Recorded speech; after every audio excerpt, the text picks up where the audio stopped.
In local matters, New Hampshire Democratic Senator Maggie Hassan is up for re-election next year. Senator Hassan unseated Republican Senator Kelly Ayotte in one of the most competitive and closely watched races of 2016. She won her seat by just over 1,000 votes. The senator is expected to have yet another tough contest in 2022. The GOP hopes to regain control of the Senate, and some Republicans say she is one of their main midterm targets.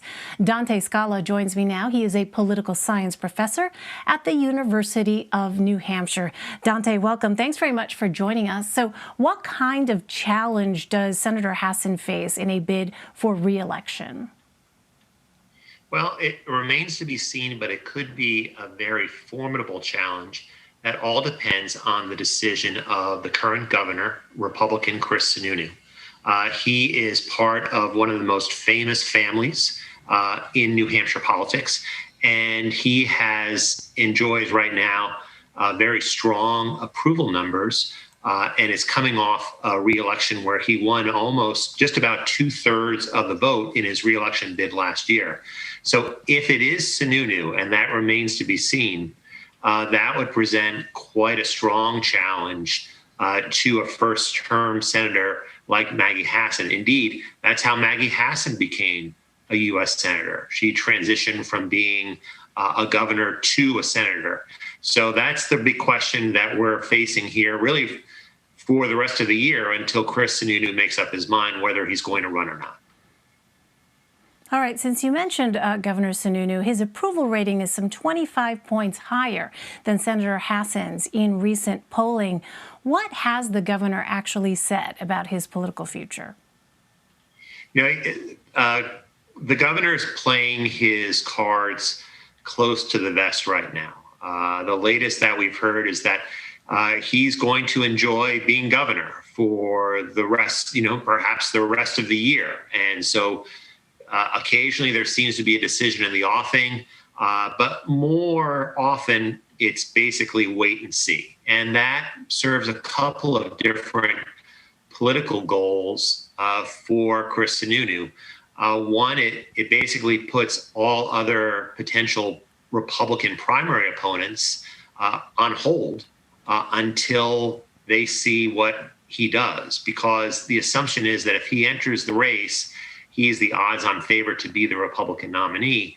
It also puts Democrats in a difficult spot because it's much more difficult to go after a popular governor than it is a rival candidate for the U.S. Senate. So it puts the Democrats in a bit of a holding pattern while they wait for Sununu to make his decision. Because up here, New Hampshire governors tend to enjoy bipartisan support, and they tend to take more of a bipartisan attitude toward things. Not on everything, certainly, but they tend to have a better reputation than the politicians that we send to Washington, D.C. And we're seeing that right now in the difference between Sununu's approval numbers and Maggie Hassan's approval numbers.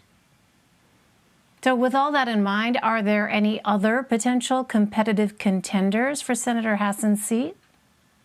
One possibility is Kelly Ayotte, who was the first-term senator whom Hassan upended 5 years ago. There's the possibility that if Sununu doesn't run, that Ayotte might run in a rematch. No certainty of that, to be sure. There's even been some talk that Ayotte would rather run for governor than another bid for U.S. senator. But the key point is, once you get beyond Chris Sununu and Kelly Ayotte, there aren't really any Republicans who have that strong name identification that those first two candidates enjoy. So that's the big question. It's a big step down from Sununu and Ayotte to really any other New Hampshire Republican. So Senator Hassan is among a group of senators drafting bipartisan infrastructure legislation. How might her role in those negotiations play out with voters in New Hampshire?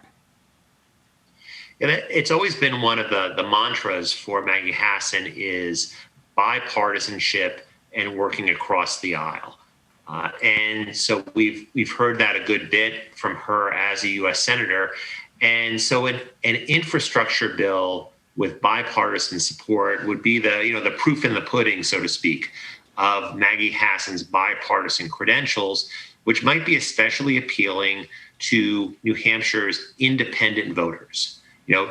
We certainly expect that Democrats will line up behind Maggie Hassan, but in a midterm election especially, it might be those independents who voted for Joe Biden, but perhaps also voted for Chris Sununu for governor, who might be looking to Hassan for bipartisanship because they're sick of the same old politics, and they're just as likely to turn out the current incumbent and replace them with someone else. We've certainly seen that in previous midterm elections.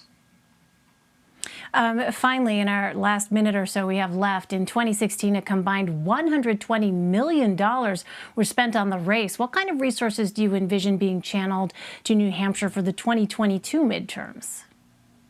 I could easily see that figure broken, believe it or not, despite the fact that New Hampshire is quite a small state with not that many voters. It's a very expensive state, relatively speaking, to campaign and advertise in. A lot of our media is centered around Boston.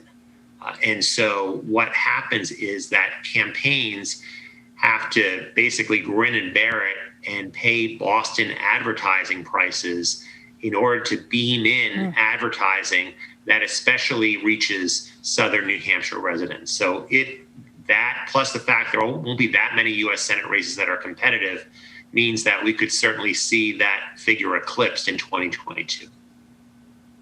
Pretty eye-popping numbers. Dante Scala for us. Dante, thank you very much. You're welcome.